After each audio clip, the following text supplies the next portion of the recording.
राधा वल्लभ श्री हित हरवंश मेरी प्यारी शक्तियों पर लाडली लाल की कृपा हर पल हर क्षण बरसती रहे। आज मैं जा रही हूँ अपनी छोटी बहन को लेने, मतलब हमसे छोटी है, उसकी शादी हो गई है और उसकी एक बेटी भी है। तो आज मैं उसे लेने जा रही हूँ क्योंकि सावन का त्योहार है और बहन-बेटियाँ मायके में ही अच्छी लगती हैं त्योहार पर। और हमारे यहाँ ना हमारे पास माँ है और ना भाई, तो ये कमी उसकी पूरी करने के लिए हमेशा मैं ही जाती हूँ। मैं ही माँ हूँ उसके लिए और मैं ही भाई। तो मैं उसे लेने जा रही हूँ। उसकी जो बेटी है, तो उससे थोड़ा घर में रौनक बढ़ जाती है और घर में अच्छा लगता है। हमारे बच्चे उसको बहुत याद करते हैं कि मम्मी आप आसिफ़ी को ले आइए। तो बच्चे स्कूल गए थे, मुझे लगा कि आज बच्चों को सरप्राइज़ दे देना चाहिए। जब बच्चे देखेंगे तो बच्चे खुश हो जाएँगे। और मैं फिर बच्चों के स्कूल निकलने के बाद 2-3 घंटे बाद मैं भी निकल गई थी, क्योंकि मैंने सोचा जब तक बच्चे आएँ तब तक मैं भी वापस लेके आ जाऊँ। क्योंकि बच्चे जैसे ही देखेंगे उसको तो वो एकदम से खुश हो जाएँगे। और इधर मैं गाड़ी में बैठ गई थी और मैं जा रही थी, मौसम बहुत अच्छा था। रास्ते में बारिश भी हो रही थी हल्की और बादल भी बहुत तेज़ से थे। तो इधर आप देखिए हल्की-हल्की बारिश स्टार्ट हो चुकी है और हम दोनों पहुँचने ही वाले थे कि रास्ते में बहुत तेज़ से बारिश होने लग गई। यहाँ पर इतनी तेज़ से बारिश हो रही थी तो क्या आराम से जा रहे थे, बट ये था कि मौसम बहुत अच्छा था। तो इधर मैं बैठे-बैठे सोच रही थी, मुझे मम्मी की याद आ रही थी कि काश अगर मम्मी होती तो आज मुझे भी अ, एक कॉल तो करती कि आ जाओ बेटी, और त्योहार आ गया, सबकी बेटियाँ आ रही हैं। तो बस यही सब सोच रही थी कि कोई बात नहीं, नहीं है तो अपनी जो हमसे छोटी सिस्टर है उनके लिए तो मैं ही माँ बन जाती हूँ, मैं ही माँ हूँ और मैं ही भाई हूँ। तो मैं जा रही थी अपनी बहन को लेने और मैं उधर पहुँचने बारिश उधर बहुत तेज़ से होने लग गई। तो बारिश की वज़ह से गाड़ी ना बहुत धीमे-धीमे चल रही थी, क्योंकि बहुत ज़्यादा ही बारिश थी, तो दिख भी नहीं रहा था ठीक से इस वज़ह से। और इधर हम लोग पहुँच गए थे।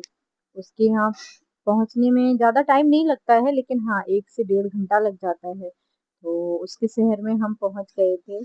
उसका घर जैसे ही पास आया तो थोड़ा-सा खुश थी, क्योंकि मैं बेटू से मिलूँगी। इधर मैं अंदर पहुँच गई थी और ये देखिए, ये है मेरी प्यारी-सी छोटी-सी बेटू। ये बहुत क्यूट है। ये जब 3 से 4 मंथ की थी ना, इतनी ज़्यादा क्यूट थी कि बहुत ही ज़्यादा, और वो आज भी क्यूट है, लेकिन है क्या, अभी दुबली हो गई है, इसने खाना-पीना सब छोड़ दिया है। ये कुछ भी नहीं खाती है, बस सिर्फ़ मम्मी के पास ही रहती है और मम्मी का ही दूध ही पीती है। ये कुछ नहीं खाती है और इधर देखिए बहुत क्यूट है। इसके होने से ना मेरे चेहरे पे अगर उदासी भी होती है ना, तो मैं खुश हो जाती हूँ, और ये है हमारी सिस्टर।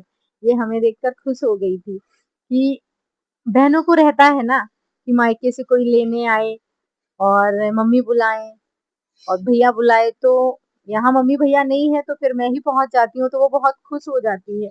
और वैसे भी रक्षाबंधन में तो बेटियाँ मायके में ही अच्छी लगती हैं। दिवाली में बेटियाँ ससुराल में अच्छी लगती हैं, क्योंकि वो बहुओं का और लक्ष्मी जी का त्योहार होता है। यहाँ बहनों का त्योहार है, तो यहाँ बहन-बेटियाँ मायके में ही अच्छी लगती हैं।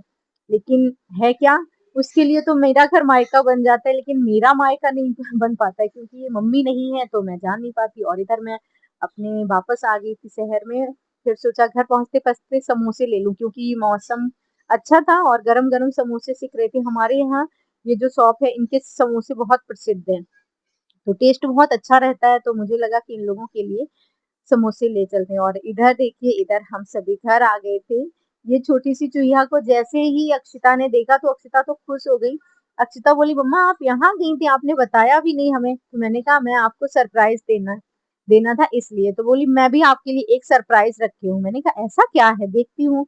जब मैं अंदर गई तो मुझे हमारे बच्चों ने सरप्राइज़ दे दिया। ये उनकी बुआ हैं। उन्होंने सरप्राइज़ दिया कि उन्होंने अपनी बुआ को बुला लिया था कि बुआ आप आ जाओ, क्योंकि ये जो बुआ है उनकी, हमारी ननद, ये हमारी बहुत अच्छी क्लोज़ फ्रेंड भी है। हमारी इनसे बहुत बनती है और हम दोनों बहुत गॉसिप करते हैं बैठ के। जब ये आ जाती है तो हमारे अंदर जितनी बातें स्टोर होती ना, सारी इससे निकाल देती हूँ कि ये ऐसा हुआ, वैसा हुआ। तो हम दोनों की बहुत अच्छी बनती है। और जैसे ही ये घर में आई, हमने इसको देखा तो फिर मैं सोची कि कहाँ भैया, ऐसे कैसे हो गया कि मैं बच्चों को सरप्राइज़ देने का सोच रही थी और बच्चों ने मुझे ही सरप्राइज़ दे दिया।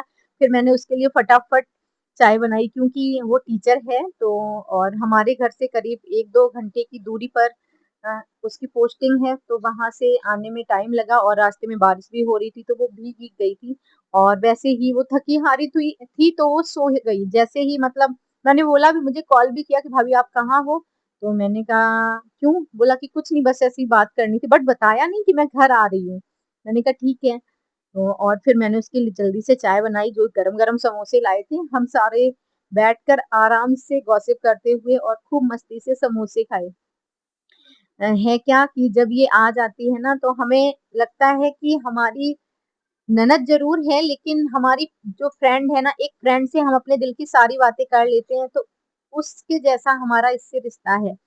तो हम इससे अपनी सारी बातें, इसकी भाई की बुराई और हमारी बातें और हमारे बच्चों की मतलब जो भी हमारे मन में होता है वो मैं सारा मोना से निकाल देती हूँ। इनका नाम मोना है, तो मैं इनसे सारा कुछ मोना से निकाल देती हूँ।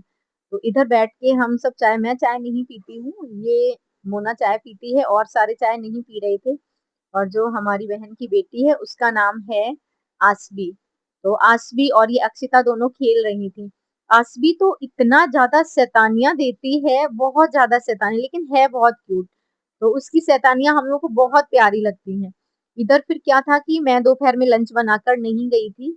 मैंने सोचा अगर लंच बनाऊँगी तो लेट हो जाऊँगी और तब तक बच्चे आ जाएँगे। बच्चे आ जाएँगे तो फिर बच्चों को भी साथ में ले जाना पड़ेगा तो सरप्राइज़ जो प्लान किया वो खराब हो जाएगा। तो मैंने बच्चों के लिए पिज़्ज़ा और बर्गर वगैरह ऑर्डर कर दिया था कि बच्चे स्कूल से आएँ तो बच्चे खा लें। यहाँ हम और हमारी सिस्टर बैठ के मैंने कहा जल्दी-जल्दी से थोड़ा हेल्प कराओ, सब्ज़ी वगैरह और खाना जल्दी से बना लूँ क्योंकि सभी भूखे भी थे। और इधर ये अपने दोनों लोग खेल रहे थे। ये दोनों सिस्टर थी, वो मैं दोनों सिस्टर थी और ये दोनों सिस्टर ये आपस में खेल रही थी। ये इस टेडी के ऊपर बैठी थी, टेडी इतना बड़ा है कि ये सँभाल भी नहीं पा रही थी। जितना बड़ा टेडी है ना उसके पैर के बराबर ये है। तो इधर देखिए ये डॉल को लेके चल रही थी, डॉल भी इनसे बड़ी ही जा रही है लेकिन फिर भी इन्हें उठाना डॉल ही है। मैंने बोला कि मैं ले लूँ? कह रही नो, इसे कुछ भी बोलो तो तुरंत आंसर देती है नो। और ये डॉल को ज़मीन में गिरा के उसके ऊपर बैठ रही थी, उसको अपने पैर से बार-बार जंप कर रही थी उसके ऊपर और उसे बार-बार पैरों से मार रही थी। और इधर-उधर उसका ना एक पैर पकड़ के इधर-उधर घसीट रही थी। पूरी डॉल ही गंदी कर दी इसने, बहुत ज़्यादा शैतान है। लेकिन बच्चे शैतान ही होते हैं, छोटे बच्चों की शैतानियाँ भी बहुत प्यारी लगती हैं। इधर मैं आज ये करौंदे की सब्ज़ी बनाने जा रही हूँ क्योंकि काफ़ी टाइम से मन था लेकिन खाने वाला कोई था नहीं, बच्चों को पसंद नहीं है, मैं सिर्फ़ अकेली थी, तो इसलिए मैं बना नहीं रही थी। आज सभी लोग थे, तो मुझे लगा कि इसको बना लेना चाहिए। तो आज मैं करौंदे की सब्ज़ी बना रही हूँ और करौंदे की सब्ज़ी बनाई थी और जो तोरई के फूल होते हैं ना, वो भी बनाए थे मैंने। उसका वीडियो मैंने शूट नहीं कर पाया था क्योंकि थोड़ा बिज़ी भी थी, मैं कपड़े भी चेंज नहीं कर पाई थी क्योंकि बच्चों को भी भूख लगी थी। बच्चे बोले मम्मा जल्दी से खाना बनाओ, तो मैंने कहा ठीक है कपड़े तो बाद में भी चेंज कर लेंगे। पहले इधर सब्ज़ी और खाना थोड़ा-सा आटा-वाटा लगा के रख दूँ, जब तक ये बनेगी सब्ज़ी तब तक मैं कपड़े चेंज कर लूँगी। इधर मैंने ये करौंदे जो थे उनको छौंक दिया था, इसमें कुछ ज़्यादा मसाले नहीं पड़ते हैं, क्योंकि ज़्यादा मसालों से अच्छा नहीं बनता है और बहुत ज़्यादा इसमें मसाले की ज़रूरत भी नहीं होती है, सिर्फ़ हल्का-सा नमक मतलब नमक टेस्ट के अनुसार आपको जैसा ठीक लगे आप वैसा आप इसमें सौंफ डाल सकते हैं, हल्की-सी सौंफ हुई और जीरा हुआ, हींग हुआ और इधर देखिए मैं इधर किचन में बना रही थी और ये इनकी शैतानियाँ देखिए। ये यहाँ ये जो बर्तन वाली बास्केट थी ना, उसमें ये बैठी खेल रही थी। इनका क्या है कि इन्हें कुछ भी मिल जाए बस इनका खेलना रहता है। और इधर मैं कपड़े-वपड़े चेंज कर मतलब मैं नहाकर आ गई थी क्योंकि संध्या भी हो रही थी और संध्या आरती भी करनी थी मुझे। और उधर हमारी किचन का काम सारा फिनिश ही हो गया था। तो फिर मैं नहा धोकर इधर अपनी संध्या आरती करने लगी आके क्योंकि संध्या आरती का समय भी हो गया था, संध्या भोग का भी समय हो गया था। तो संध्या भोग हमने अपने प्रियालाल को घेवर का लगाया था क्योंकि घेवर अभी सावन में घेवर का भोग लगाना चाहिए, लगाना क्या चाहिए कि घेवर इस टाइम अच्छा मिलता है और इस महीने में ही घेवर ज़्यादा मिलता है, इसके बाद या इससे पहले नहीं मिलता है। तो जितना हो सके आप अपने प्रियालाल को घेवर खिलाइए। मुझे तो लगता है कि मुझे खुद भी बहुत पसंद है और हमारे प्रियालाल को भी पसंद है, तो हम अपने प्रियालाल को भी पवाते हैं और उनका प्रसाद मैं खुद भी पाती हूँ। और आज इधर मैं सुबह क्या था कि सुबह मैं पाठ नहीं कर पाई थी। सुबह थोड़ा-सा स्वास्थ्य ठीक नहीं था और कुछ दिनों से थोड़ी माइंड में बहुत ज़्यादा टेंशन भी चल रही थी, इसलिए वीडियो भी मैं नहीं बना पा रही थी और ना ही अपलोड कर पा रही थी।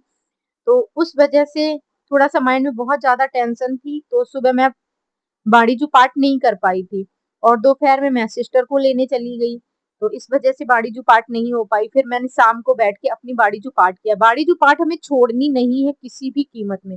जब बहुत इमरजेंसी आ जाए, सिचुएशन ऐसी हो जाए कि हमें 1 मिनट का समय ही नहीं मिला, तो आप आज की बाड़ी-जू पाठ आप कल पढ़ सकते हैं।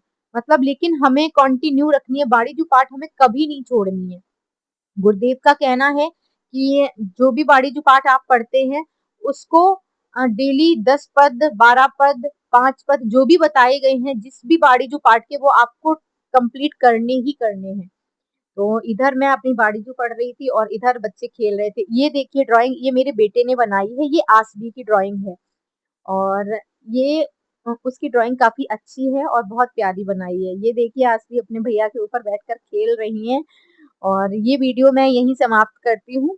अगर आप सभी को ये वीडियो अच्छा लगा हो, तो please like, share, comment and happy Rakshabandhan और सभी भाई-बहन अपनी बहनों और भाइयों के साथ प्रेम से रहें। श्री